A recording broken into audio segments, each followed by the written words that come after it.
Mesdames et messieurs, c'est toujours un réel plaisir d'être parmi vous. Bonsoir et bienvenue dans cette nouvelle édition. À la une de l'actualité, Madagascar et le Maroc ont des relations historiques depuis de longues années, ce qui constitue un bel exemple d'une coopération sud-sud réussie et en pleine expansion, selon le président du Sénat, le général Ravalomanana Richard, dans son discours à la conférence parlementaire sur la coopération sud-sud. Il a aussi saisi cette occasion pour inviter les opérateurs économiques de chaque pays participant à sensibiliser sur les grandes opportunités d'investissement à Madagascar dans plusieurs secteurs, pour ne citer que le tourisme, l'exploitation minière, l'agroalimentaire, l'industrialisation et les nouvelles technologies.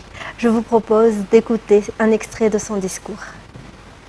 Madagascar et le Maroc ont des relations historiques depuis de longues années, ce qui constitue un bel exemple d'une coopération sud-sud réussie et en pleine expansion, renforcée par l'engagement au plus haut niveau de Sa Majesté le roi du Royaume du Maroc et de son Excellence M. André Souel, président de la République de Madagascar.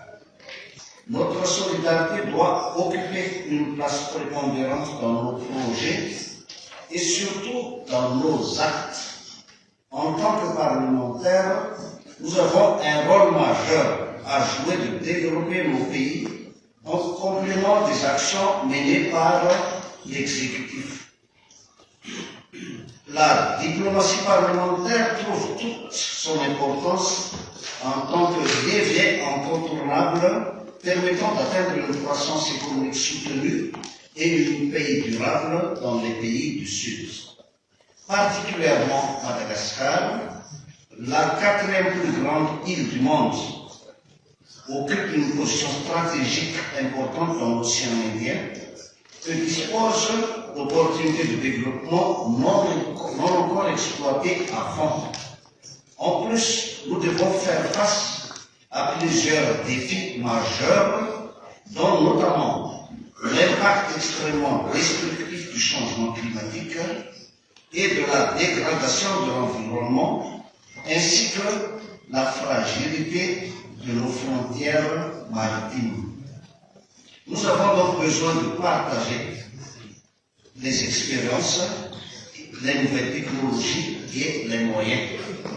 Excellences, Mesdames et Messieurs, le Sénat de Madagascar, dont l'une des responsabilités d'accompagner le développement économique et social des collectivités locales, en très bonne relation avec l'exécutif et en particulier avec le président de la République, peut contribuer à faciliter la venue des investisseurs des pays du Sud et à les sécuriser dans la mesure du possible. Nous sommes ouverts à toute forme de coopération sud-sud dans une optique gagnant-gagnant, pouvant améliorer directement le niveau de vie de nos compatriotes. Nous vous invitons à sensibiliser les opérateurs économiques de vos pays respectifs sur les grandes opportunités d'investissement à Madagascar dans plusieurs secteurs, pour ne citer que le tourisme, l'exploitation minière comme celle du saphir, de l'or et des autres pierres précieuses, ainsi que celle des minerais. Et au pays, 5 décès, 8 personnes portées disparues et 4243 sinistrés. Tel est le bilan après la forte pluie du 6 au 14 février, d'après le rapport publié par le BNGRC à 15h30. 6 régions en sont impactées. Les détails. 5 personnes sont décédées suite aux fortes pluies qui ont eu lieu du 6 au 14 février, dont 2 à Tana, 2 à Mandout et 1 à Benench. 8 personnes sont portées disparues, 1 à Mazang 2, 1 à Feneri-Vest, 1 à Vavaten et 5 à Benench.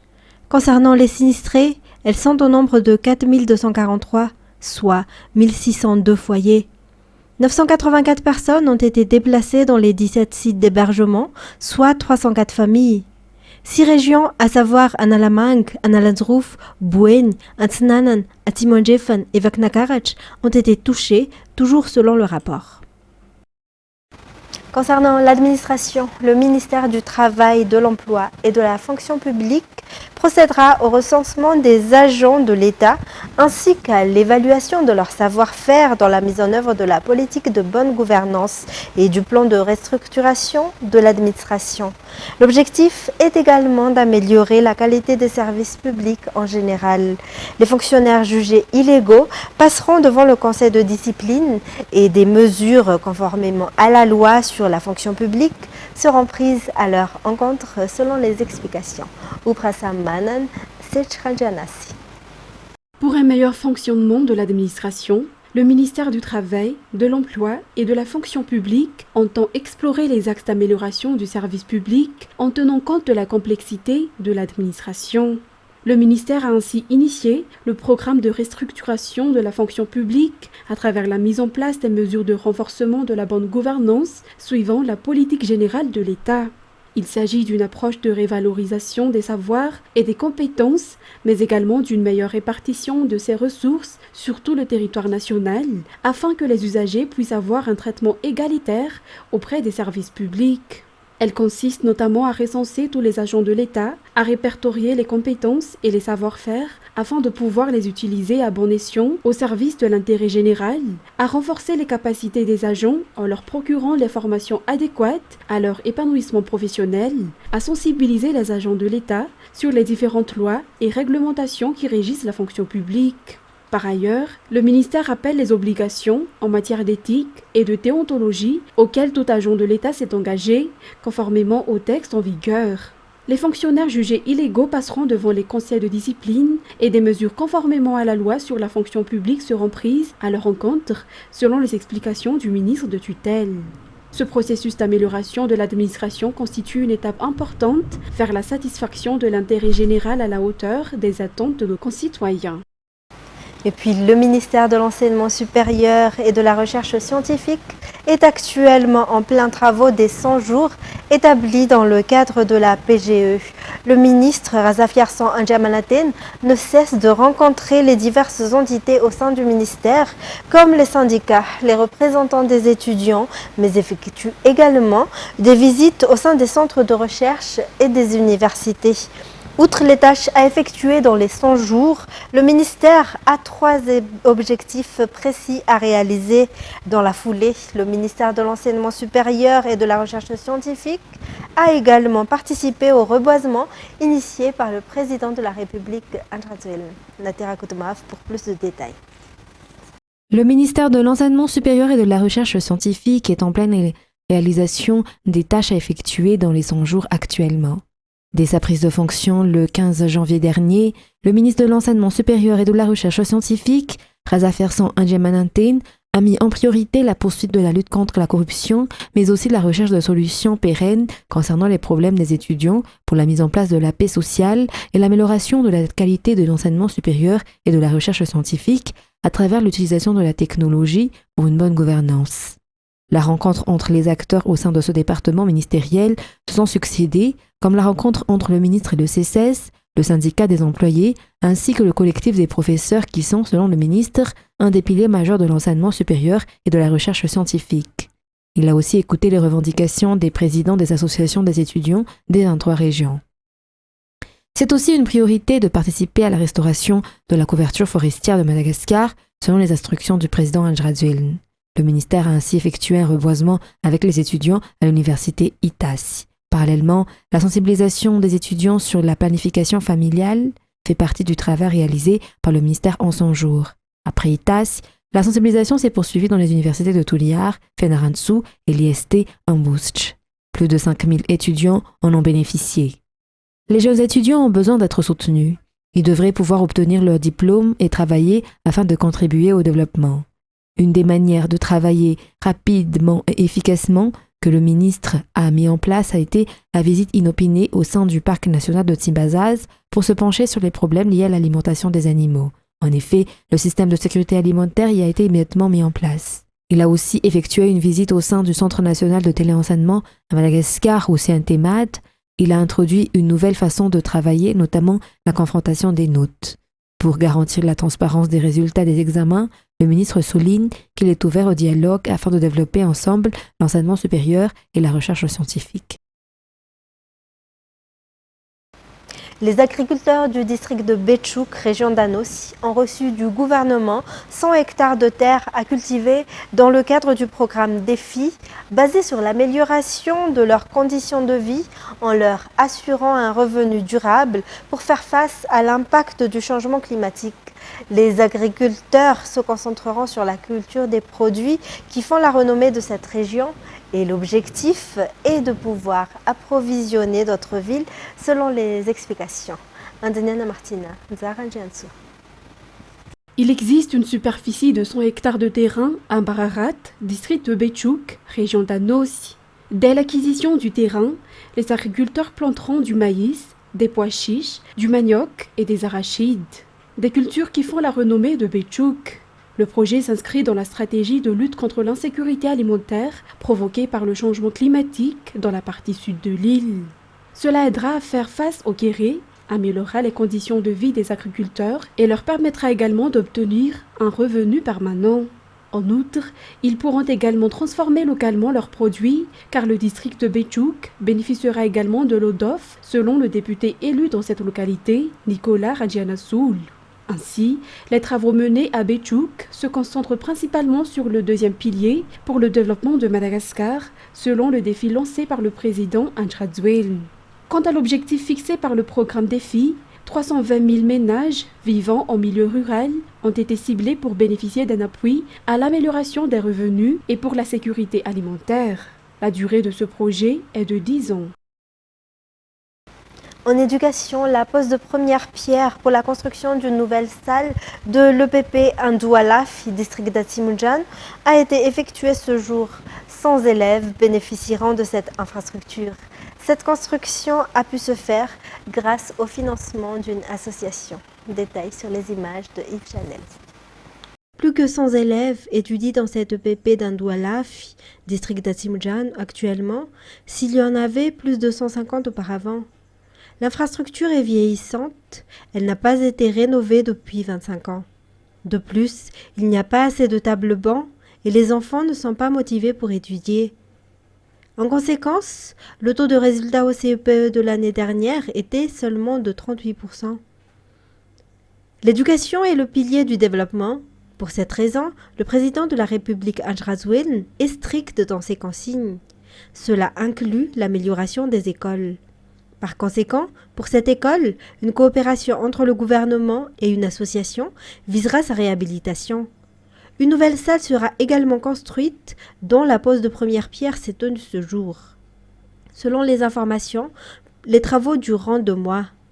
Pour cette école, il y a 4 enseignants, dont seulement un enseignant fonctionnaire. Le directeur de l'école lance donc un appel au ministère de l'Éducation d'intégrer ces 3 enseignants dans le corps des fonctionnaires. Dans les actualités sociales, 4 villages ont été attaqués par les Dahal dans la municipalité de Mourarangar, district de Muramang, région Alochamangour la nuit dernière. 2 personnes ont été blessées, des millions d'argent, divers matériels et des bétails ont été remportés par ces Dahal. Selon les victimes, ces criminels sont lourdement armés. Ce n'est pas la première fois que ce genre d'incident se produit dans cette municipalité, raison pour laquelle le maire fait appel aux autorités. Andeniana Martina. La municipalité d'Amboassa-Gar, district de Muramang, région d'Alochamangour, est la cible fréquente des bandits, soutient le maire local. Lundi et mardi, 4 villages de cette commune, notamment Sanjanouj, Fiaferan, Manakan et Marvoy, ont été attaqués par les Dahal. Lors de ces attaques, les victimes ont perdu des sommes d'argent, plusieurs bétails et différents matériels. 2 personnes ont été également blessées, dont le propriétaire de la maison attaquée et un voisin qui a tenté de sauver la victime. Les habitants d'Amboassa-Gar de Muramang sont très remontés et continuent donc de renforcer leur appel afin que les autorités se penchent sur leur situation. Les gendarmes sont en train de traquer ces bandits et les recherches se poursuivent toujours selon les informations. Maladie rare, mais 2e cause de décès d'enfants dans le monde. le cancer de l'enfant. À Madagascar, 100 à 150 enfants en sont touchés chaque année selon les statistiques publiées en 2022. S'il est détecté tôt, le cancer de l'enfant peut être guéri, mais il est difficile à traiter comme tout cancer selon un médecin. Antonin Martina, Sechanjanab et Nzaranjansu. 1 à 2% des cas de cancer dans le monde surviennent chez des enfants de moins de 14 ans. Il s'agit d'un cancer infantile, mais il constitue la deuxième cause de décès chez les enfants dans le monde. Selon les informations, le rénitoblastome, cancer de la rétine, qui survient presque exclusivement chez l'enfant de moins de 2 ans, est le plus courant. Il peut être diagnostiqué à temps selon Dr Fid Barnien. Si l'on connaît à l'avance les principales causes du cancer chez les adultes, à savoir l'alcool, drogue et bien d'autres, on ne sait pas encore clairement quelles sont leurs causes chez les enfants.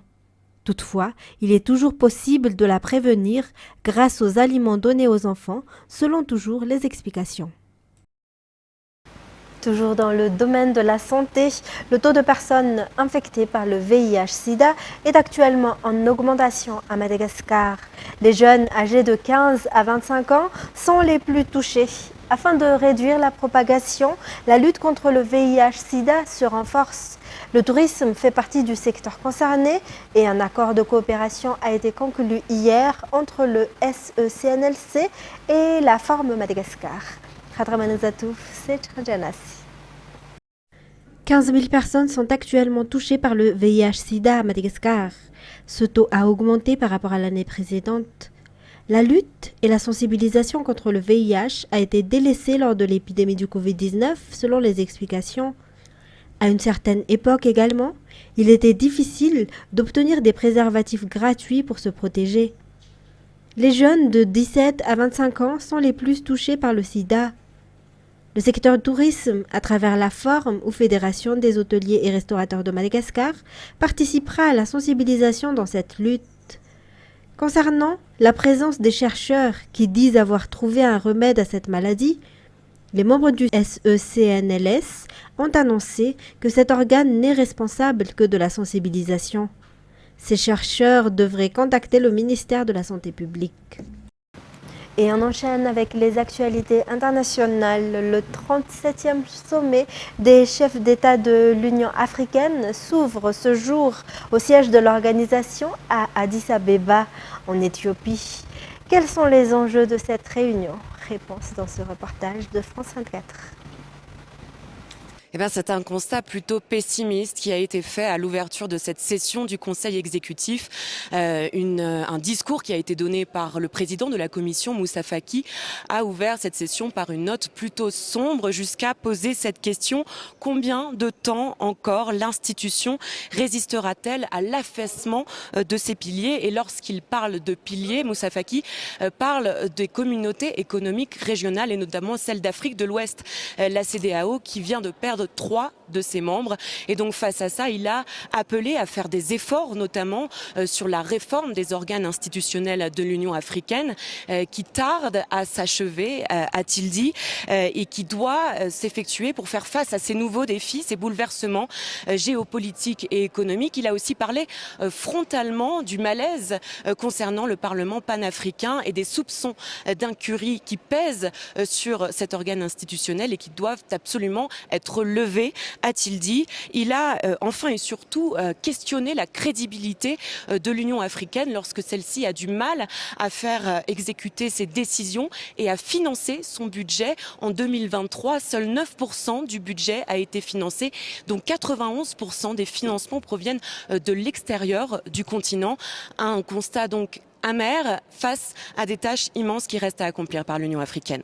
Voilà pour le constat. Pour l'année 2023, Clotilde, quid de l'avenir? Quelle est la feuille de route donnée à l'ouverture de ce sommet? Eh bien, les ministres des Affaires étrangères ne devraient pas tarder à arriver ici au siège et à commencer leur session dans l'hémicycle. Ils doivent aborder les différents sujets à l'agenda, dont en premier l'état des lieux de la mise en œuvre de libre-échange économique continental, mais aussi donc une zone de libre-échange, un projet qui a été durement mis à l'épreuve par ces crises politiques et économiques. Ils aborderont aussi l'adhésion de l'Union africaine au G20, dont ils sont membres depuis cette année. Ils devront s'organiser, discuter pour parler d'une seule voix à cette institution mondiale. Et puis, ils aborderont la feuille de route du thème qui sera mis en avant cette année par l'Union africaine, qui est l'éducation. Enfin, ils participeront à l'élection des membres de la Commission, cette session qui doit se terminer donc ce soir. Une fusillade lors de la parade du Super Bowl à Kansas City a fait au moins un mort et 21 blessés hier aux États-Unis.